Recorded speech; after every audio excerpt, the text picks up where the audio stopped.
السلام علیکم ګرانو دوستانو. یو نوې څېړنه سوې ده، وایي فقر د دې سبب کیږي چې انسان ژر زوړ سي، ژر سپین سری سي، ژر سپین ږیری سي.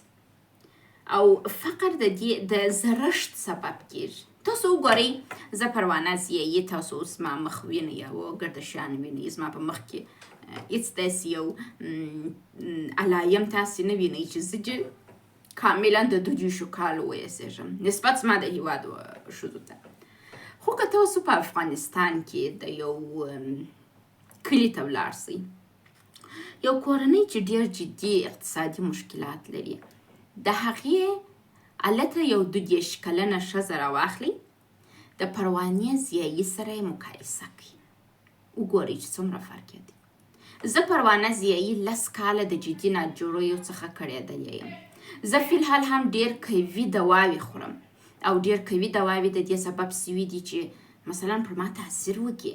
د دومره ډېرو تاثیراتو سربیره، د ډېر یو وحشتناکه ژوند سربیره، بیا هم زه د هغه افغاني انجلۍ په رقم نه یم کومه چې زما په وطن کې د 22 کالو ده. 2 اولادونه یې پیدا کړي چې وضعیت یې ډېر خراب. زه 2 اولاده هم لرم، د 22 کالو هم یم، ډېرې سختې ناجوړۍ مې هم تېرې کړي دي، خو بیا هم زه ځوانه یم. علت یې چیش دی چې زه ډېر په فقر کې نه یم پاتې سوې. او دا فقر په دا څېړنه کې دا هم ویل سوي دي، وایي په امریکا کې هغه کسان چې تور پوستي دي او هغه کسان چې سپین پوستي دي، او دا تور پوستي چې په داسې ساحو کې اوسېږي چې مثلا یو څه د پام څخه لیرې دي، وایي هغوی هم نسبت و هغه سپین پوستو امریکایانو ته ژر زړېږي. نو راځئ د دې علاج څه شی دی؟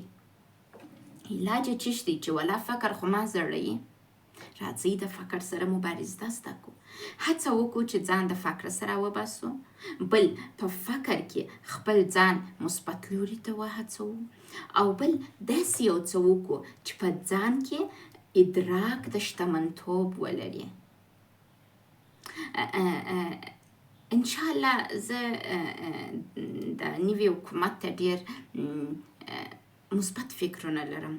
ډېر داسې فکر کوم چې ولا دوی زموږ امنیت را ساتلی سي، اقتصاد به د هېواد سم سي، او د دې سبب به سي چې حداقل موږ وکولی سو هغه ابتدایه غوښتنې چې مثلا د لوږې او تندې څخه راووځو، سر و ځان مو په امان کې واوسېږي. دا خو اوس مو ترلاسه کړي دي.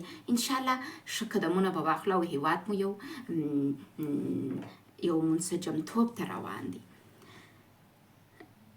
زه واقعا هغه ځوانانې چې مثلا زما همزولي چې د 22 کالو دي، کله چې هغوی وینم او بیا ځان وینم، زما او د هغو ډېر فرق دی. د هغو دا زړونه مات، زړونه ټوک ټوک، زړونه ډیپریشن، په ژور خفګان اخته، ډېر مشکلات وینم او ما ډېر ځوروي هم. ډېر مې زړه غواړي د ټولو سره کومک وکړم، لیکن نه سم کولی، زما د توان څخه لیرې خبره ده. غټ کومک چې کولی سم خپل د واتساپ شماره مې عامه کړې ده، هم که چېرته تاسو مشکل لرئ ما ته میسج وکړئ، زه به خبرې در سره وکړم. شاید ونه توانېږم ستاسو مشکل در حل کړم، لیکن یو ښه اورېدونکی کېدلی سم. ګرانو دوستانو، فقر ډېر یو بد شی دی. کله چې کورنۍ فقیره وي، دا مور د فقر سره و د خپل اولادو ته ناروغیانې انتقالوي. هغه مور چې په فقر کې ژوند کوي او حامله یې په نس کې کوچنی یې، هغه کوچنی د هغه کوچني څخه ډېر فرق لري چې په هستي او په هر شي کې لوی سوی. انشاءالله دا نوی حکومت په دې وتوانېږي چې زموږ په هېواد کې امنیت خو یې اوس تامین کړی دی، اقتصادي مشکلاتو ته حل لار پیدا کړي او یو امن باثباته هېواد سي. همیشه زموږ هېواد ته تحولاتو په حالت کې دی. همیشه هر څوک خپل د جیب غم کوي، وایي زما جیب چې ډک یې، بله زه د هېڅ په کیسه کې نه یم. ما بعضې کسان ولیدل کله چې په افغانستان کې دا نوی حکومت رالی، نو قرار د خلکو به داسې کوله چې د نوي حکومت بیا ډېر طرفداري کول په دا هیله چې ما ته به دنده راکړي. کله چې دنده ورنه کړه، مخالفت یې ورسره شروع کړي. دوی دغه ته نه وایي چې دغه خلک ډېر ښه روان دي، امنیت یې په افغانستان کې رانیوی راوستی، مثبت ټکي ډېر لري. دوی یا مثبت ټکي ګرده ایګنور کوي، هغه یو منفي ټکي ته یې ډېر توجه کوي او هغوی رټي. د چیش دپاره؟ خپل د ځان د جیب دپاره. راځئ د هېواد په مقابل کې ډېر ځان ته ارزښت ورنکړو. راځئ هېواد ته ارزښت ورکړو. اولین څه ته چې موږ ضرورت لرو امنیت دی. دویم څه ته چې ضرورت لرو اقتصادي مشکلاتو حلول دی. په درېیم کې به موږ درس ووایو، ځانونه به پوه کړو او د هېواد د پرمختګ سبب بسو. فقر ډېر بد شی دی. کله چې فقر یې ته تحصیل نسې کولی، تعلیم نسې کولی. که فقر د منځه ولاړ سي، کولی سې تعلیم وکړې، تحصیل وکړې، کولی سې خپل اولادونه سم کړې. انشاءالله وطن به مو سم سي، صحیح لارې ته به ولاړ سي.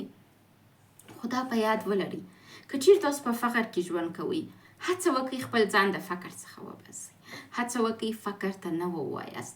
د فقر سره سازش مه کوئ، مبارزه ورسره وکړئ، کار وکړئ او د فقر څخه ځانونه راوباسئ. مننه چې غوږ مو نیولی و.